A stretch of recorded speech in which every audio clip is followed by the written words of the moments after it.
Hi friends, let's discuss about fundamental analysis today. It's absolutely basic requirement in case you wish to invest in stock markets and create your own portfolio. Because investing on tips never works and several times you lose the money. In fact, you gain sometimes, but lose many times and much more. So friends, understanding markets, industry or sector, economy at large and finally about the company is very much necessary to start with. All these important aspects are covered in the fundamental analysis. Truly speaking, fundamental analysis is a wide spectrum altogether and requires lot of patience and deep understanding of various aspects affecting stock markets. So now, let's understand this step by step. But before we begin today's video, just an appeal to all those who have not seen my earlier video on stock market basic series, please do watch the same. Also, there is another series on personal financial planning to understand the importance and basics of financial planning. Links are provided in the description box. Please do watch the same and subscribe my channel. Please share with your friends and relatives. Because knowledge increases by sharing. So friends, let's begin. There are three parts in fundamental analysis. 1. Macroeconomic analysis. This is the study of prevailing economic conditions. Understanding the trend in gross domestic product, known as GDP and its growth, overall market behavior, the interest rates movement in the economy and its impact, it's actually overall understanding about the economy at large. Friends, this is not a big deal or tough task. It's normal, and if you are cautious and observant about the happenings in the economy, you will be able to judge the resultant impacts on various industries and businesses. 2. Industry analysis. As we see the economy at large, next level is to understand various industries within and how the current macroeconomic conditions are going to impact on these industries. What are the emerging products, may it be digital or physical? Which products are going to be obsolete? How some products are becoming popular? Which kind of industries will have positive impact and are likely to be in limelight?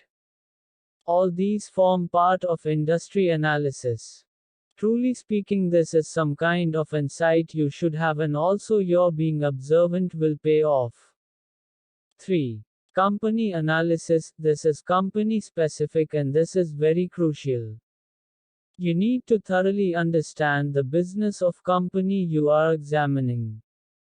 You need to understand the financial position of the company and how the company is going to perform in near future. We will discuss this in more details. But before that, let's understand about the two approaches of fundamental analysis. One of them is top-down approach. In top-down approach, first the macroeconomic elements, which we have discussed, are analyzed, and then about the industry or the sector, and finally the company at last being examined. On the contrary, in the other, bottom-up approach, the company is analyzed first, then the industry of that company, and then overall economy, I mean macroeconomic elements, are examined. Both these approaches are very important and both are essentials in different aspects, and we have to use both these approaches intelligently at different times. Sometimes you get true insight that a particular industry is going to be in limelight due to changes in some of the macroeconomic elements. At such times, you will proceed with the top-down approach. Whereas, when you get to know about one of the specific company and wish to scrutinize your thought further, your approach should be bottom up, as you will be analyzing the company first and then the other parameters. So friends, now let's discuss about the company analysis, which is extremely important, and you must understand how to analyze the company and especially its financials. Friends, there are a lot of websites to do the study and understand about these various companies. I have provided details of some of them in the description box for you to get acquainted with. So to begin with is to understand the business of the company, its management and the standing of the key management persons in the world of business tycoons. As you get habituated in reading and observing business news, you will be able to recognize these business leaders as well. Mind well. The company will do well and remain on a growth path if it is directed by strong, thoughtful business leaders. Similarly, you can make money by identifying such governed companies and investing your funds in the same. Now let's understand about the financials of the company. There are several parameters, formulas, ratios to judge the financial standing of any company. Let's understand the critical and important ones here. Since we are discussing about the management, let's continue to know more about the ownership of the company. I mean promoters, board of directors. They are the people who manage and lead the company. So, that's one of important aspect and you can check this with the help of shareholding pattern. Also, you may visit the company website to know more. Usually, the higher promoter's stake indicates higher level involvement and control resulting in better performance of such company. On the contrary, if the promoter's stake is lower, the managing authority will have a lesser control affecting company's performance. The study of shareholding pattern is more important when you are analyzing mid-cap or small-cap stocks. Friends, how will you check whether the company's business is growing or not? Simple. You will check the year-on-year changes in revenues and observe the trend. Revenues means sales. By examining sales, you will understand how the sales are growing. Check the percentage growth and estimate the future performance of the company. Friends, the revenue is also known as the top line. As you check this, the next step is to examine the bottom line, that is the net profit of the company. Please review the changes in year-on-year figures of net profit. Examine by what percentage the net profit or loss is increasing or decreasing. Both these top line and bottom line will tell you about the company's performance in the given period. Also, you will be able to judge the company's future performance and take a learned decision on buying the stock. As you analyze these two, I mean top line and bottom line, you can further check the net profit margin by dividing net profit by revenues or sales. Similarly, you can work out and check the operating profit margin also. Operating profit means gross profit less operating expenses, depreciation and amortization. Higher the net profit margin and operating profit margin, it's better. But friends, please understand that these profit margins are different in different kind of businesses. So when you study a particular company, please do compare it with the peer group companies for knowing and understanding profitability concept of that particular industry. Now let's discuss about one more important expenses, which directly and predominantly affects the profitability. That is interest on the loan or debt taken by the company. Friends, usually the company runs the business with the combo of owned and borrowed funds. So you have to find out the share capital, that is owned funds, and the loan taken, that is borrowed fund. This is usually interpreted and examined as one of the leverage ratio in the analysis, known as debt to equity ratio.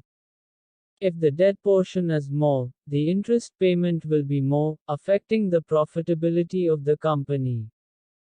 Say for example the share capital of the company is 100 crores and the total debt is 40 crores, then the debt to equity ratio will be 40 divided by 100 is equal to 0.40. The company with lower debt is always better. However, usage of borrowed funds in the business differs industry to industry.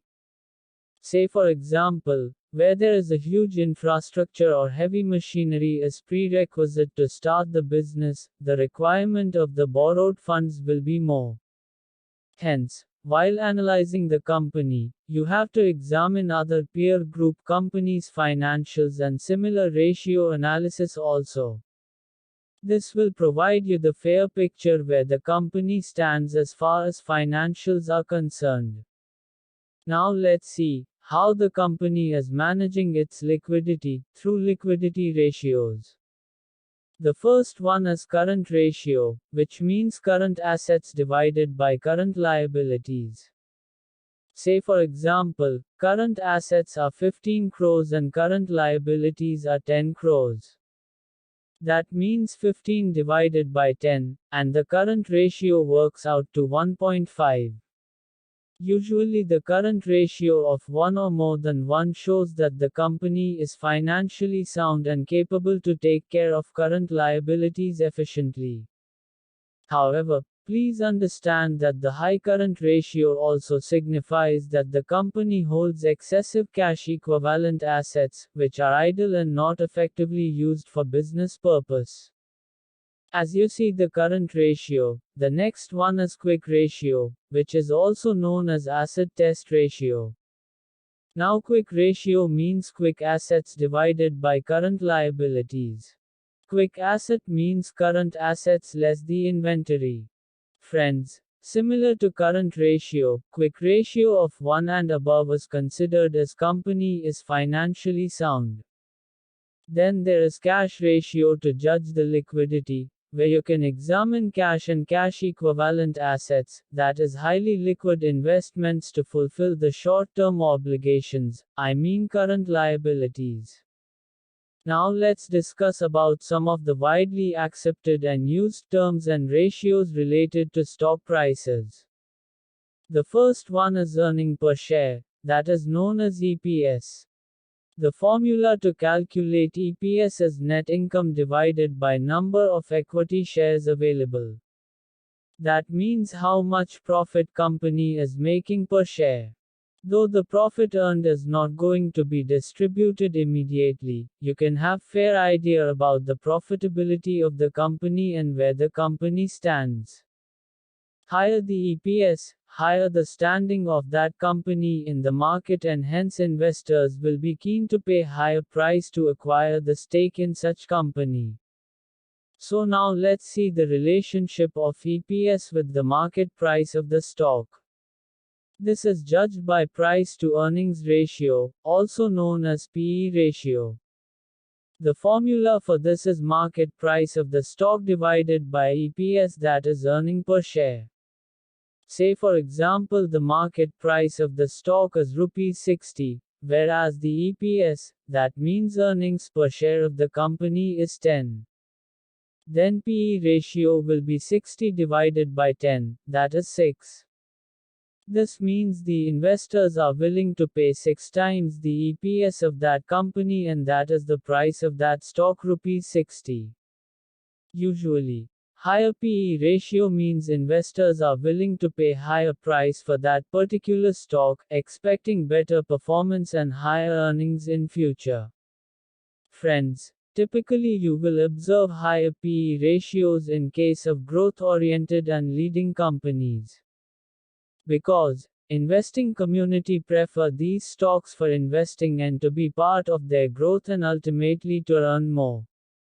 Friends, as you analyze a particular company, it is always advisable to examine other peer group companies as well. This will provide clarity about the workings of these companies, and you will be able to decide about investing in these companies as well. Similarly, when your portfolio grows, you can decide on selling the non-performing or lesser performing stocks and replace the same with the performers in the industry. However, do not sell based on weak performance in just one quarter, unless there is serious concern or bad news about that company. Friends, As discussed earlier, and as a beginner, please analyze and invest in leading blue chip companies. Also ensure to diversify your investments by choosing companies from different industry or sector. Further, as you get experience while using the detailed fundamental analysis to choose the stocks, you can proceed further and invest in other stocks you have analyzed, especially mid caps and small caps. However, please judge these stocks and the trends also before investing, because these stocks are more volatile and quickly drop down in case of any adverse news. Friends, lot of things we have discussed about analysis. Now let's understand how you will be able to proceed. As mentioned earlier, you need to be observant for news related to economy, finance, etc. There are newspapers like Economic Times, Financial Express, etc. Then there are a lot of websites and mobile apps to analyze. I have provided the details of some of these in the description box. That's it, friends. Please do your homework before investing and go on for longer term investing to build a robust portfolio for your future. Hope you liked this video and found useful. If so, please do give me a like, which will encourage me to do more such videos. Please do share the same with your friends and relatives and do subscribe my channel if you like the same. Friends, we will discuss technical analysis in more details in the next video. Thank you and bye for now, till we meet again in the next video.